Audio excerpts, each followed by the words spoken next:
బాగా రాయండి. 120కి 100 మార్కులు దాటాలి. చాలా తక్కువ మందికి మాత్రమే 120కి 100 మార్కులు దాటినటువంటి పరిస్థితి ఇక్కడ కనపడుతూ ఉంది.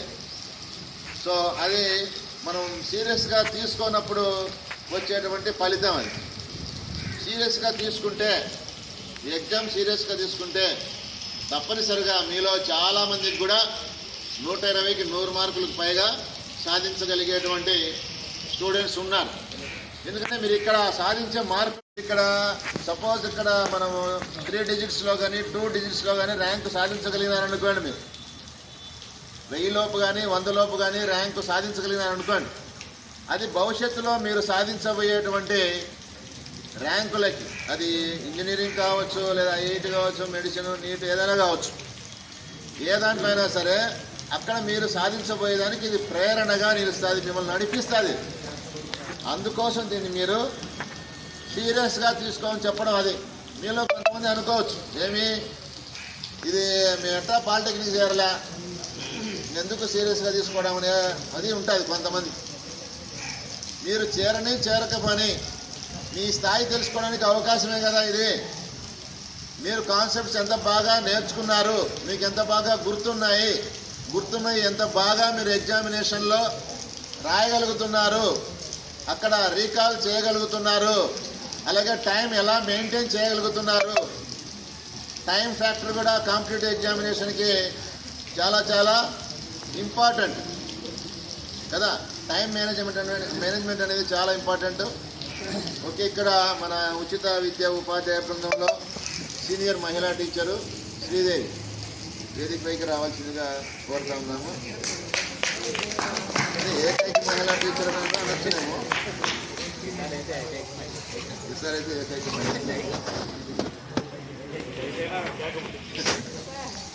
ఏ కేక్ అయినా ఉంటుంది. ఈ 3 రోజుల పాటు మీరు అందరూ కూడా ఇంత దాకా వచ్చారు, నెల రోజుల పాటు బాగా వచ్చినారు, బాగా విన్నారు, బాగా నేర్చుకున్నారు. కాన్సెప్ట్స్ వివిధ రకాలైనటువంటి టీచర్స్ చెప్పినటువంటి అంశాలన్నీ కూడా బాగా నేర్చుకున్నారు.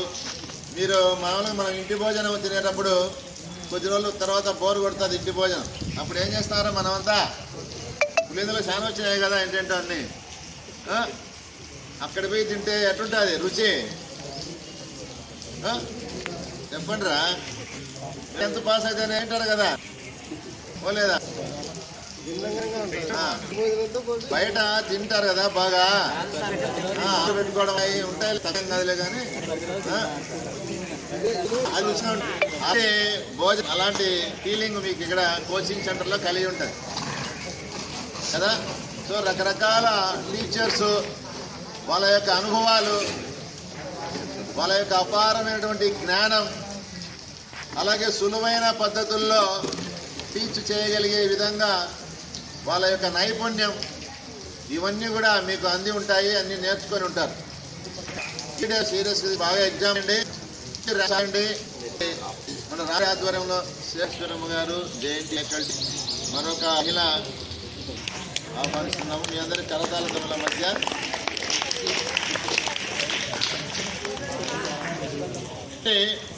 దీన్ని ఈ 3లో బాగా రివైజ్ చేయండి, బాగా రాయండి, మంచి ర్యాంకులు సాధించండి. ఉపాధ్యాయానికంతా మంచి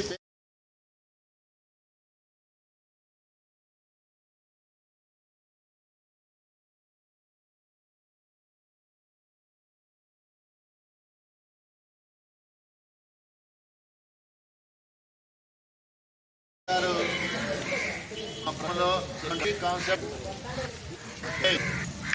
వెనకలు ఉండాలి.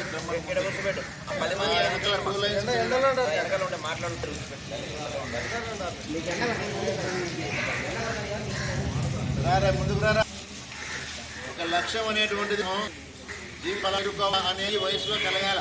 మళ్ళీ ఎప్పుడో అయిపోయిన తర్వాత మళ్ళీ బాధపడితే లాభం ఉండదు. ఈ ఫోకస్ అట్లా హెయిర్ డ్రెస్ లేకపోతే ఒంటి మీద ఉండే డ్రెస్ మీద కాదురా ఫోకస్ ఉండాల్సింది. ఏందిరా ఈ కారపు నాకున్నాడు ఎందుకంటే Raju dress code, hair dress code కూడా ఉండాలా కోచింగ్ సిస్టంలో. ఆహారం మీద కాదు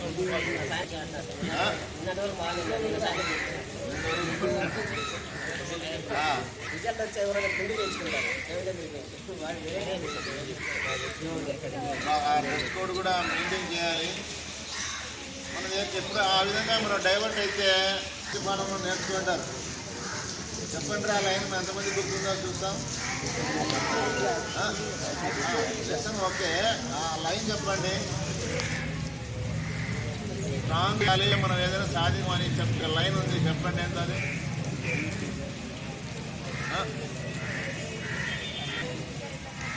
చెప్పాలి. Burning desire okay is the first step of success. కానీ అది కరెక్ట్ లైన్. సరే, దాని సారాంశం చెప్పినా అడిగిన సంతోషమే. ఎవరైనా చెప్పగలుగుతారా? దానికి ఒక ఉపమానం కూడా చెప్పారు ఆ లైన్లో. అంటే దాని పోలిక ఏముంది లైను?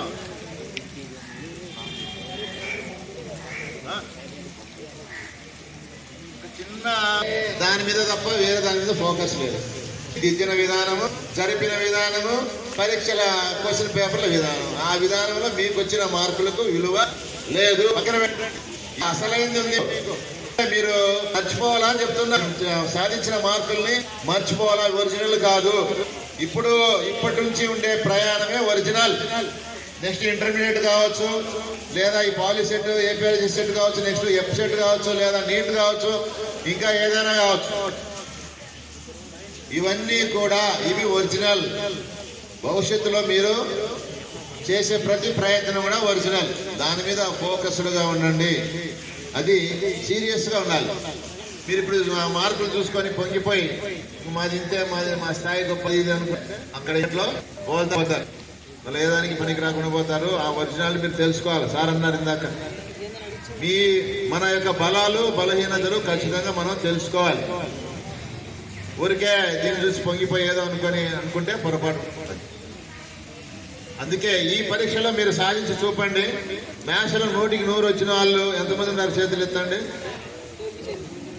మ్యాథ్స్లో 100కి 100 సాధించిన వాళ్ళు ఏం పర్లేదు, ఏం కాదు, మీరు నిజంగానే సాధించారులేండి. కటింగ్ చేసుకోవడానికి కూడా వచ్చినాయా? ఏముంది, ఎందుకు రావలే పాపం వాడేదో.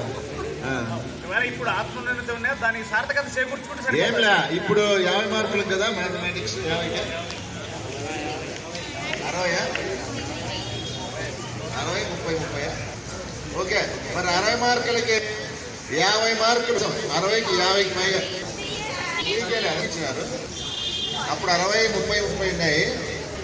అదే 60 30 30 ఉన్నాయి. ఇప్పుడు 50 40 30 అనుకుంటా కదా. 40 30 ఓకే. సరే, 50కి 25 పైగా తెచ్చుకోండి మ్యాథమెటిక్స్లో. అప్పుడు అది ఒరిజినల్ అని ఆ రెండు కంపేర్ చేసుకోవచ్చు. అర్థమైందా? ఓకేనా? సో మంచి మార్కులు, మంచి ర్యాంకు తెచ్చుకొని మేము అక్కడ సానాబులు ఒరిజినల్ తెచ్చుకోవాలా. అర్థమైందా? అక్కడేమో మ్యాథ్స్లో 100కి 100 తెచ్చుకొని ఈడ 50కి 11 12 వచ్చినాయి అనుకోండి, అది ఒరిజినల్ అవుతుందా? కాదు.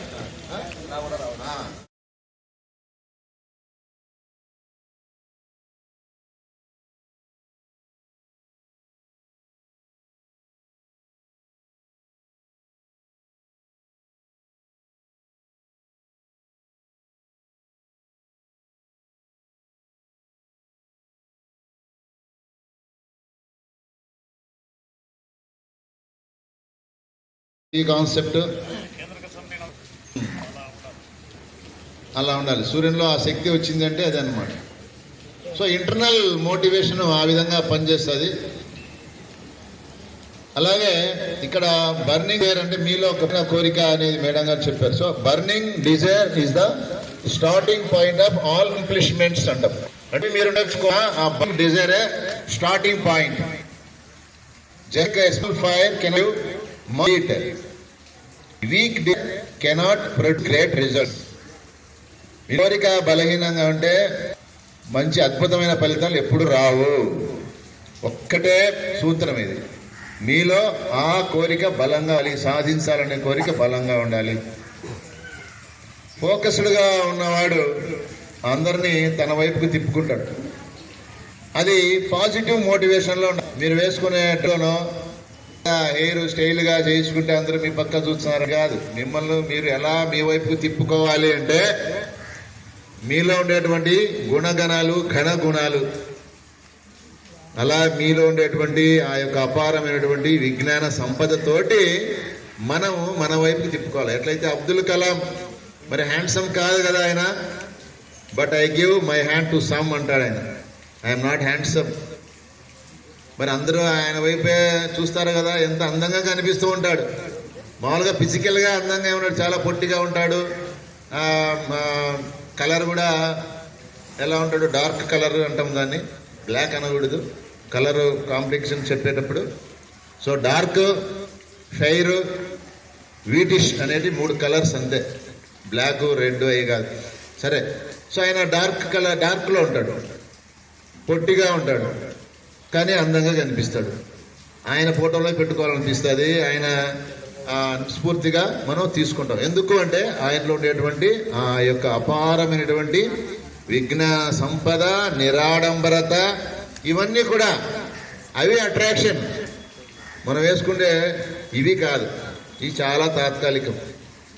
కాబట్టి ఆ రకంగా మనం అందరినీ మన వైపుకు తిప్పుకోగలిగేలా మన ప్రవర్తన ఉండాలి. సో అది మేడం గారి యొక్క ప్రసంగంలో సారాంశం. తర్వాత ఈ ఉచిత విద్య ఉపాధ్యాయ బృందంలో మొదటి నుంచి ట్రావెల్ చేస్తూ అనేక కష్ట నష్టాల్లో రాజుగారికి చేదోడు వాదోడుగా ఉంటూ, మేమైతే లేటుగా జాయిన్ అయినాం ఈ స్ట్రీమ్లోకి, కానీ ఈ మొదట స్థాపించినప్పటి నుంచి కూడా సార్ గారు, సుబ్బారెడ్డి సార్ గారు ట్రావెల్ చేస్తున్నాడు. అనేక వేదికలు, ఈ సంవత్సరం కూడా ఆయన ఒక శాశ్వత వేదిక కోసం చాలా ప్రయత్నం చేయడం జరిగింది. మమ్మల్ని కూడా ఆ రకంగా ఆ వైపుగా ఉసిగొల్పడం జరిగింది. ఓకే, ఏదేమైనప్పటికీ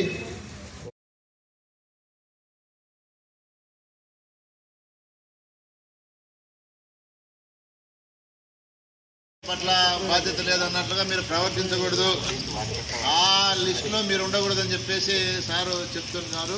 అలాగే జీరో అంటే ఏ దానికి పనికిరాని వాడిగా ఉండడము. హీరోయిన్ అనుకునే మీరు కూడా హీరో అంటే అర్థమేమి, ఏ పనైనా సమర్థవంతంగా చేయగలిగి 10 మందికి ఉపయోగపడేవాడైనా సరే హీరోనే కదా, వాళ్ళు కూడా హీరో అనొచ్చు. ఇక్కడ జనరసుడుగా ఉపాధ్యాయుడు అంటాం. ఉపాధ్యాయుడు అంటే ఉపాధ్యాయురాలు పోయింది కాదు, ఉపాధ్యాయుడు అంటే జనరల్ కదా, అట్లా ఉంటాయి. మనిషి ఆడు అంటాం, మనిషి అంటే ఆడ అట్లా ఉండదు. సో దీనికి జెండర్ ఉండదు. కాబట్టి ఆ విధంగా ఈ మూడింట్లో మీరు ఏది కావాలనుకుంటున్నారో నిర్ణయించుకోమని చెప్పేసి, అలాగే కొన్ని వాస్తవాలను మీ కళ్ళ ముందు చూపించాడు సార్. ఎట్లా ఉంటుంది, ఇలా ఉంటే ఎట్లుంటుంది పరిస్థితి అనేది. సో దాన్ని అవి వాస్తవాలు, కఠినమైనటువంటి వాస్తవాలే, వాటిని జీర్ణించుకోక తప్పదు.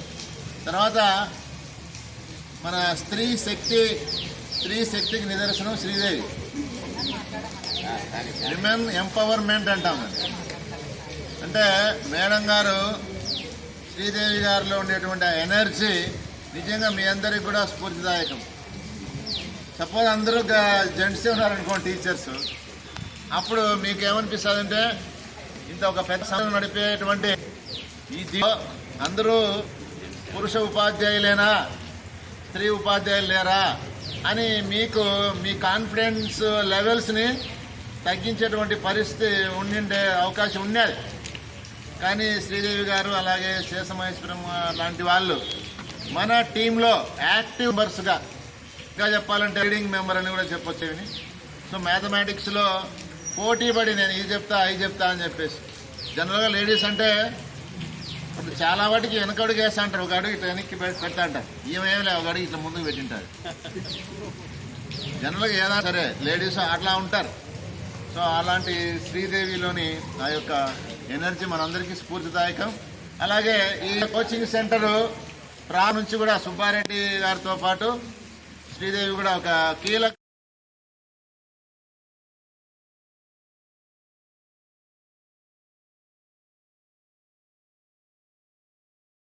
ఈ డబ్బులు తీసుకొని ఎక్కడో కోచింగ్ సెంటర్లలో కూడా పొందుతూ ఉంటారు చాలామంది, వేలు చెల్లించి. సో వాటికి సంబంధించి జీవితంలో ఎట్లా మీరు సాధించాలి. సో లక్ష్యము మైనస్ నిర్లక్ష్యము ఈక్వల్స్ లక్ష్యం. కదా. ఇప్పుడు లక్ష్యం ఏర్పరచుకోవాలి, దాంట్లో నుంచి నిర్లక్ష్యాన్ని తీసేస్తే నీ లక్ష్యం వస్తుంది. అదే ఈక్వేషన్, మ్యాథమెటిక్స్ ఈక్వేషన్. సో అది మహేష్ రెడ్డి గారు చెప్పినటువంటి ప్రసంగంలోని ఒక ముఖ్యమైనటువంటి సారాంశము. తర్వాత దాదాపు 3 దశాబ్దాలుగా మీ స్థాయి విద్యార్థులకే కాకుండా కళాశాల విద్యార్థులకు, అంటే కాలేజీ విద్యార్థులకు కూడా కెమిస్ట్రీ బోధించి ఎంతోమంది విద్యార్థులను, సో మీ అందరికీ మరి మంచిగా అందించడానికి సో ఉన్నటువంటి మరొక కీలక సభ్యులు అమర్నాథ్ రెడ్డి గారు.